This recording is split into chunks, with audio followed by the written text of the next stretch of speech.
Bonjour à tous, j'espère que vous allez vraiment tous bien avec cette chaleur. Enfin, je ne sais pas à quel moment vous tomberez sur cette vidéo. Ça se trouve, il fera un froid de canard puisque mes vidéos sont pratiquement toutes intemporelles. Alors aujourd'hui, j'avais envie de vous partager un très joli texte d'Alexandre Gruber, ou Grubé, je ne sais pas comment on dit, que nous avait partagé Lionel dans le groupe.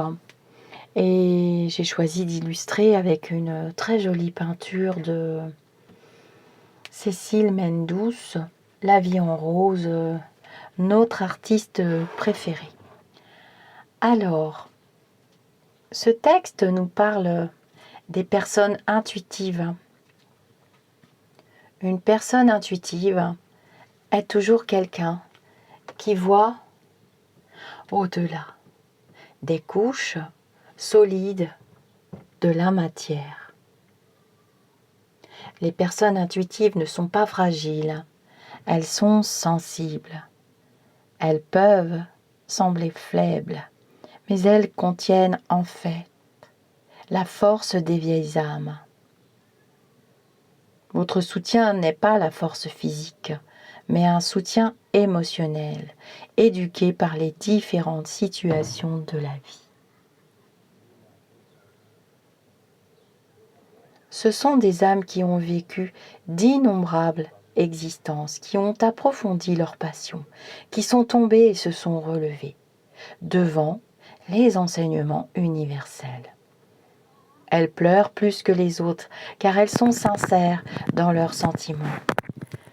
Elles sont loin d'être incontrôlables. Elles savent juste que les émotions, lorsqu'elles oppriment, ont besoin d'un canal pour sortir. Elles ressentent et ressentent trop. Elles sont comme une antenne extrêmement sensible qui capte tout signal ou ondulation dans leur environnement.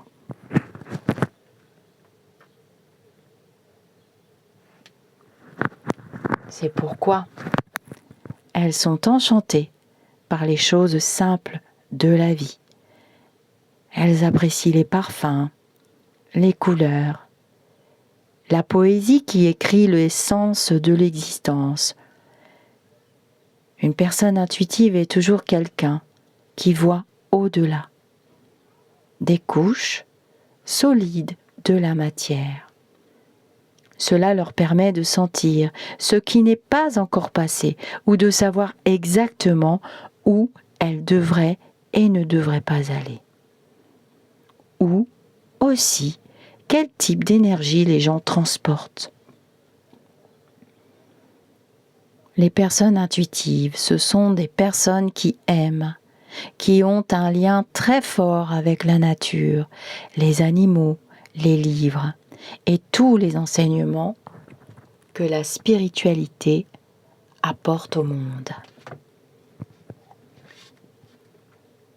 Elles regardent généralement les étoiles et sourient en se souvenant inconsciemment de leur maison. Elles savent qu'elles sont là, mais qu'elles viennent d'en haut. Ne sous-estimez donc jamais la force d'une personne intuitive. Elle connaît les bonnes âmes et celles qui sont encore en chemin pour trouver leur lumière.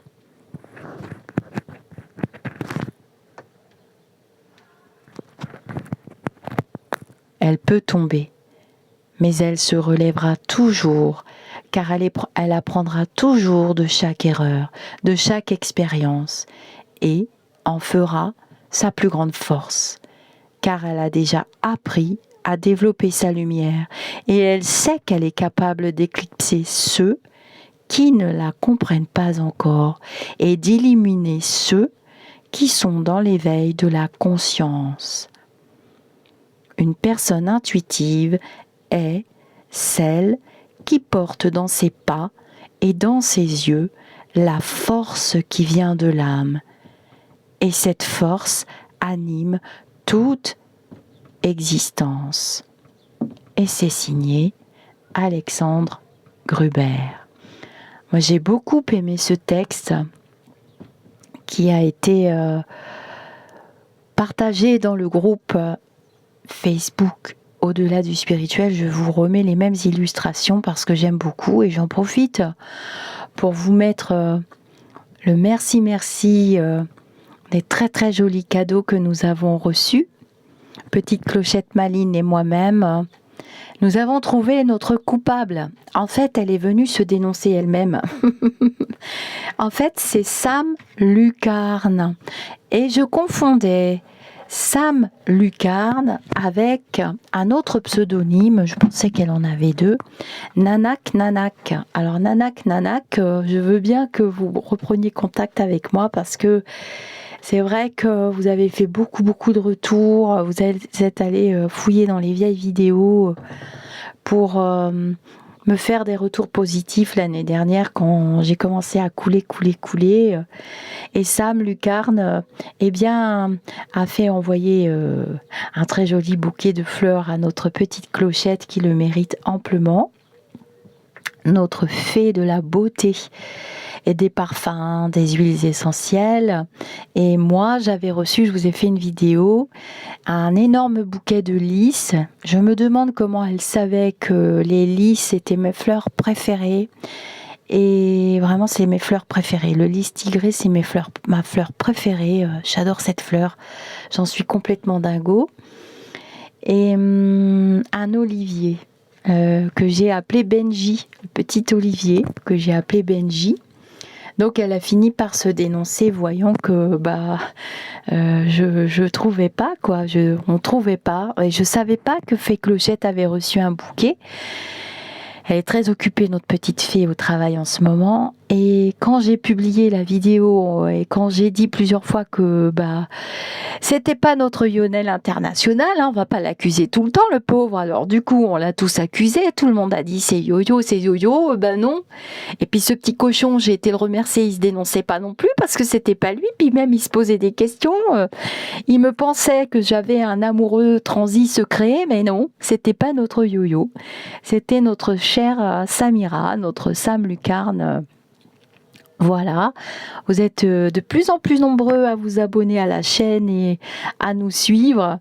On est vraiment contents, heureux, on remonte dans les vibrations et dans le groupe, vous êtes nombreux à venir aussi, c'est vraiment sympa.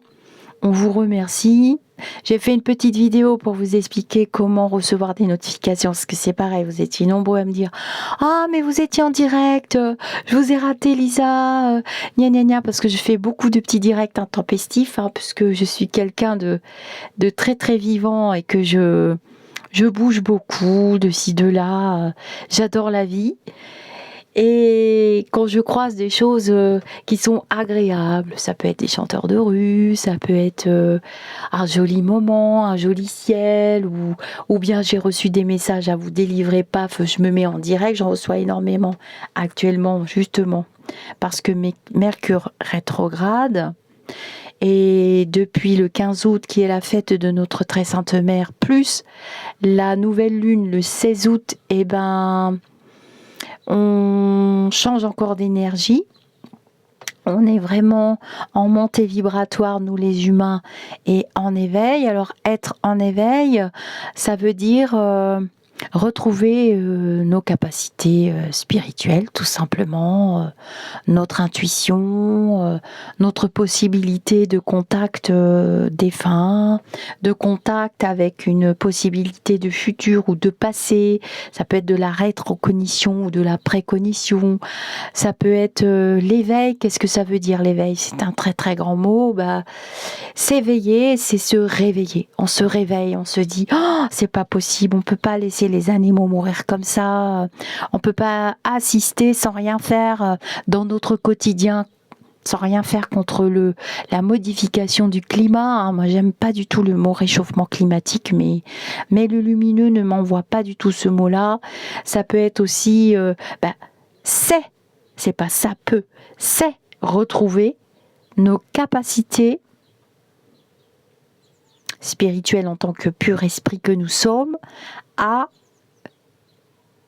communiquer par télépathie aussi avec des êtres que nous ne voyons pas avec nos yeux terrestres, mais que nous entendons et que nous pouvons voir aussi avec notre troisième œil. Ça peut être aussi entendre quelque chose dans sa tête. Non, ne jette pas le papier par terre. Moi, je pratique un sport aquatique actuellement. J'ai cette chance de pouvoir suivre mon mari dans ses déplacements dans certains endroits où je vais avec lui. Et qu'est-ce que je vois plein de mégots sur la plage, enterrés. Plein de mégots. Des bâtons de glace, des cornets, des papiers de chips, Bon, et ben déjà, l'éveil spirituel, c'est prendre conscience que ça va bien atterrir quelque part. Quand on sait qu'un mégot, je crois que ça met 400 ans, oui, il me semble que c'est entre 400 ans à se décomposer, c'est dégoûtant, c'est plein de produits chimiques. Bah, l'éveil, c'est ça aussi, c'est prendre conscience de qui nous sommes vraiment, de ce que nous voulons laisser, et prendre conscience qu'on n'est pas fou. On entend des choses et on assiste d'ailleurs à des expériences et des crimes affreux, des guerres, des rapts d'enfants, des maladies. Le coco pas beau, il n'a pas été mis là pour qu'on s'amuse. Il a été mis là aussi pour qu'on vive l'expérience, qu'on la transforme et qu'on se dise, qu'on se soude, qu'on aille dans la même direction. Il y a vraiment le feu au lac pour la planète. Ils n'arrêtent pas de le dire, les lumineux. Il y a vraiment, vraiment, vraiment urgence. Et je vais faire un tirage pour l'écologie. Alors c'est pareil, écologie, écologie, c'est pas un mot qu'ils emploient, les lumineux. Alors les lumineux, ce ne sont pas que des défunts. Ce sont des êtres hyper éveillés qui vivent dans d'autres mondes. Alors on peut les appeler les aliens, on peut les appeler des êtres galactiques. Moi j'ai jamais entendu ce mot-là. Et les lumineux commencent à se montrer. D'ailleurs sur certaines de mes vidéos, même que ça remonte et que ça date, je reçois encore des mails, des captures d'écran, des photos où on me dit regardez, là il y a ça, là il y a ça, et là il y a ça. Vous avez la vidéo des masques que j'ai tournée l'année dernière au bord d'un lac, où je vous explique et où je vais montrer en photo. C'est vous qui l'avez fait ce travail d'ailleurs. Dans les masques, on voit plein de personnages. Il y a du monde autour de nous. On est en train de prendre conscience qu'on n'est pas seul et que nous sommes limités car enfermés dans nos corps physiques avec nos 5 sens qui sont liés à ce corps physique, mais on a d'autres sens, d'autres facultés que nous sommes en train de redécouvrir et de vouloir utiliser. Voilà. Le mot, moi, les canalisations que je reçois en ce moment, c'est quoi l'éveil ? Explique-leur. Ça veut dire vouloir les utiliser. Mais pas vouloir les utiliser façon chamallow. Ah oui, je voudrais retrouver machin pour aider les autres. Non, là, ça c'est l'ego qui parle les 3/4 du temps, les 90% du temps. C'est l'ego qui parle et c'est le mental, blablabla, blablabla, blablabla, blablabla. Voilà. Et tout ce chamallow dont on vous berce et on vous reberce sur tous les réseaux sociaux, en fait, c'est toxique. Et c'est culpabilisant. De même, tous ces livres qui sortent, dans tous les livres de développement personnel que je lis, et il y en a très peu qui viennent d'être vraiment éveillés, qui vous guident dans le bon chemin. Je dis pas que je fais mieux que les autres, c'est pas du tout ce que je suis en train d'essayer d'expliquer. Mais je trouve que c'est pas réalisable toutes ces recettes et c'est même culpabilisant parce que moi j'entends souvent en consultation privée, pourtant j'ai lu le livre d'un tel, j'ai fait les recettes d'un tel, j'ai fait ci, j'ai fait ça, ça n'a pas marché. Ben non, ça marchera pas. Parce que l'être spirituel que tu es et au degré d'évaluation sur une échelle de Bovis, ça se calcule, le chemin spirituel se calcule, là où en est ton âme sur cette graduation, ça s'appelle Le taux vibratoire, ça je vous l'apprends en atelier radiesthésie pendule, je vous l'apprends. J'ai mis une date au mois d'octobre, mais je me rappelle plus. On parle de ça, on parle de l'univers, on parle de l'effet miroir, on parle de la loi d'attraction, on apprend à utiliser notre outil. Le pendule, finalement, c'est toi. C'est ton moi supérieur, ton inconscient qui doit être dégagé de ton mental pour pouvoir, pour que ton être spirituel, l'être spirituel que tu es, puisse communiquer librement et être dégagé de la barrière du mental et de l'ego. C'est surtout ça, l'ego est nécessaire, il a sa place aussi, pour te dire tu te trompes, fais gaffe, parce que sinon vous allez droit au crash et à l'accident. Mais c'est ça l'éveil. Et là, on est vraiment à nouveau depuis le 15 août, à chaque fête de notre très sainte mère. C'est la communication première que j'avais reçue avant l'arrivée du coco. C'était j'ai reçu cette canalisation aux alentours de 2014-2015. Puis ça m'a martelé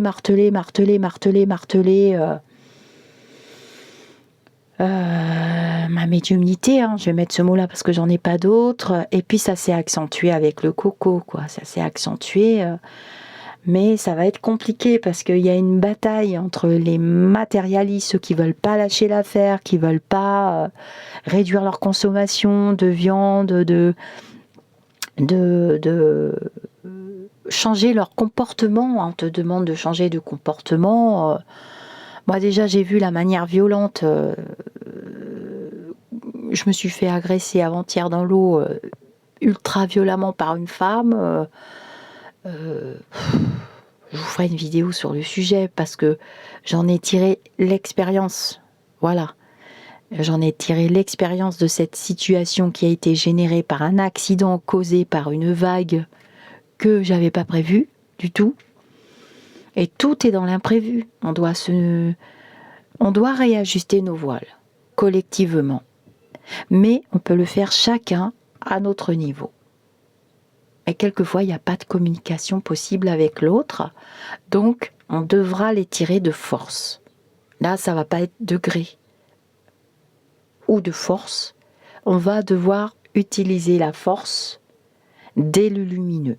Et vous voyez que les égrégores très négatifs et très puissants auxquels j'ai fait face, auxquels vous avez fait face, à mon tout petit minuscule niveau, vraiment, je suis un grain de poussière dans l'univers et vous aussi, mais plusieurs grains de poussière collés les uns aux autres, ça fait des gros moutons là, vous savez, les gros machins là, et ça peut faire une pelote, ça peut faire une grosse pelote et ça va être compliqué de s'en débarrasser.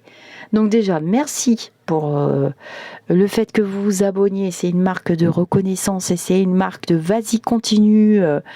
Le contenu nous plaît. Et ça fait marcher les petits robots Google, parce que finalement, celui qui se goinfre au niveau finance, c'est quand même Google. Mais j'utilise un outil de technologie et il y a des êtres humains qui travaillent derrière. N'oublions pas que c'est un outil technologique génial, mais c'est pareil, ça tombe dans quelle main? C'est toujours pareil, on en revient toujours à dire mais c'est ce que l'être humain en fait qui est moche, parce qu'à la base c'est qu'un outil.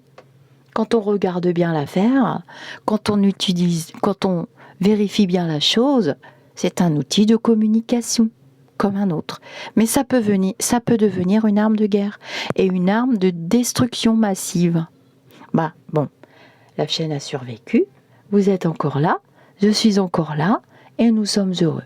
Et nous allons continuer de cultiver un égrégore qui grossit. Regardez, je vous montre comme c'est joli, ces peintures. Ça, c'est de la nourriture spirituelle. Vous pouvez lui commander son oracle déjà. Pour ceux qui suivent la chaîne, vous avez vu l'oracle de la vie en rose. Je pense qu'elle nous en prépare un autre. C'est pareil pour Philippe Ferrer de la chaîne On ne vous demande pas d'y croire. Je vous recommande vivement de lire son livre parce que en lisant le livre de Philippe, qui va devenir notre pape de la spiritualité. Moi, je l'appelle Alan Philippe. Hein. C'est pas Alan Kardec, c'est Alan Philippe.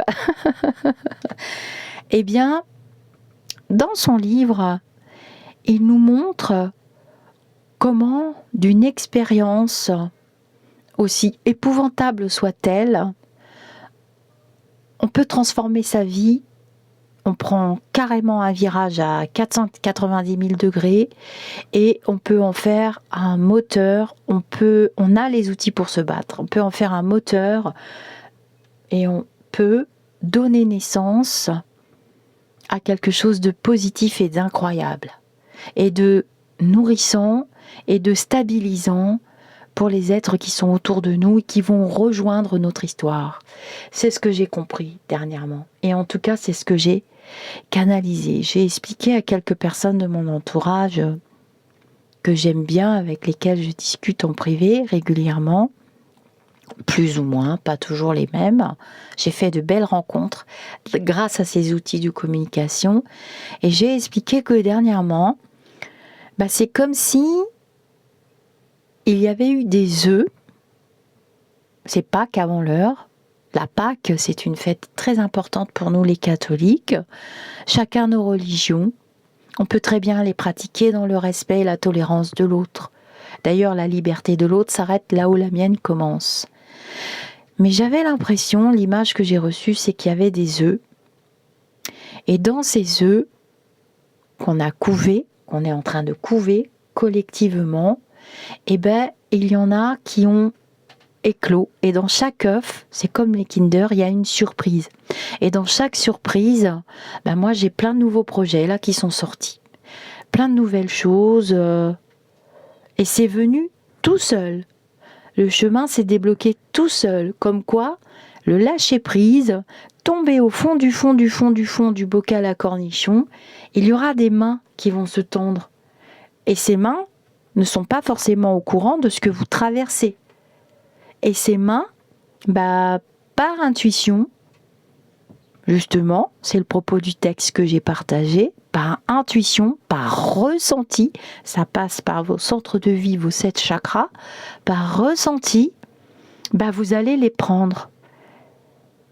Et puis ça va vous éloigner, l'univers va vous éloigner de tout ce qui n'est pas bon pour vous.